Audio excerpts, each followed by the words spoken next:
What was that sound echoing down the empty hallway?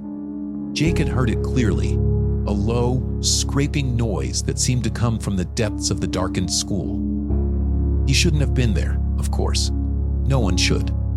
It was well past midnight, and the dim, flickering lights did little to illuminate the eerie corridors of Crestwood High. But Jake had left his backpack in his locker, and he needed his notes for the big test tomorrow. The towering, old building seemed to sigh with every step he took, the aged wooden floors creaking beneath his sneakers. As he walked, the fluorescent lights above buzzed and flickered sporadically, casting unsettling shadows that danced along the walls. Jake couldn't shake the feeling that he wasn't alone, that something unseen was watching him from the darkness. He quickened his pace, making a beeline for his locker, when suddenly the scraping noise returned, louder, closer. Jake froze, his heart pounding in his chest. He scanned the hallway, but it was empty. He swallowed hard and forced himself to move forward. He just needed to get his backpack and get out. Simple.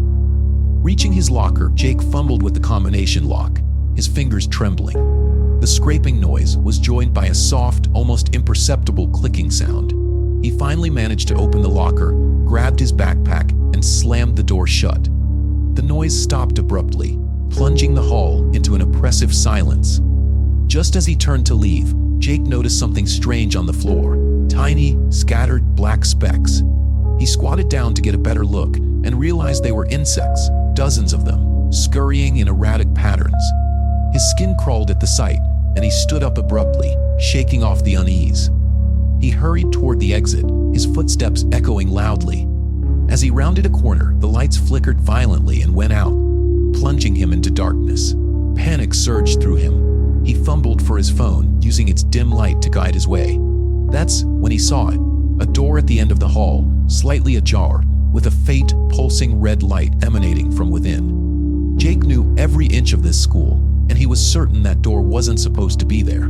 Compelled by a mix of curiosity and dread, he approached the door. The red light grew stronger, casting eerie shadows that danced along the walls. He reached out, pushing the door open, and stepped inside. The room was small, cluttered with old furniture and dusty textbooks. In the center stood a large, ornate mirror, its glass smeared with what looked like blood. The red light seemed to be coming from within the mirror itself, pulsating like a heartbeat. Jake's reflection stared back at him, but something was off. His reflection's eyes were darker, almost hollow, and a sinister smile played on its lips. Jake took a step back, but his reflection remained in place, its eyes now locked onto his. The room grew colder, and the insects began to swarm around his feet, crawling up his legs. He tried to brush them off, but they clung to him, their tiny legs prickling his skin. The mirror's surface rippled like water, and the reflection reached out, its hand emerging from the glass. Jake was paralyzed with fear, unable to move as the hand gripped his wrist with icy fingers. The reflection began to pull him toward the mirror, the red light growing blindingly bright. In a final, desperate effort, Jake yanked his arm free and stumbled back, crashing into a bookshelf. The noise seemed to break the mirror's hold, and the red light flickered and died.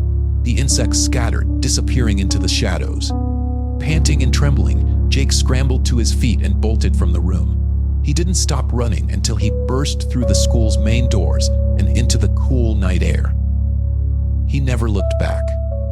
The next morning, Crestwood High was abuzz with rumors. The janitor had found the room, but there was no mirror, no red light, just Jake's backpack, covered in tiny black insects.